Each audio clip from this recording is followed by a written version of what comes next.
কোরিয়ার শিপইয়ার্ডে 7 বছরেরও বেশি সময় ধরে কর্মরত একজন বিদেশি শ্রমিক এখন একজন সেফটি লিডার, যিনি প্রতিদিন সহকর্মী বিদেশি শ্রমিকদের প্রশিক্ষণ দেন এবং কর্মস্থলের ঝুঁকিগুলো সামাল দেন। Chukum man lang.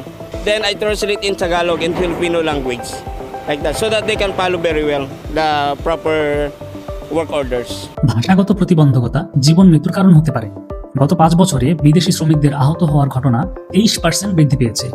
এই সমস্যা সমাধানের জন্য অসা 12টি দেশ থেকে 57 জন সেফটি লিডারকে মনোনীত করেছে এবং সংখ্যা আরও বাড়ানোর পরিকল্পনা রয়েছে। 나라별로 자기들의 네트워크가 구성되어 있거든요. 그 네트워크의 구심점이 될 수 있는 게 아마 이 사업장 리더들이지 않을까 싶습니다. প্রত্যেক শ্রমিকেরই নিরাপদে বাড়ি ফেরার অধিকার রয়েছে। কোরিয়াতে যেমন আপনি সাপোর্ট পেয়ে আসছেন, তেমনি ক্রসও আপনার পাশে আছে। আপনার ভিসা যাই হোক না কেন, দেশের সেরা রেটে রেমিটেন্স পাঠান। নিরাপদ এবং দ্রুত রেমিটেন্স পাঠাতে এখনই অ্যাপ ডাউনলোড করুন। অ্যাপ ডাউনলোড করতে নিচের লিঙ্কটিতে ক্লিক করুন।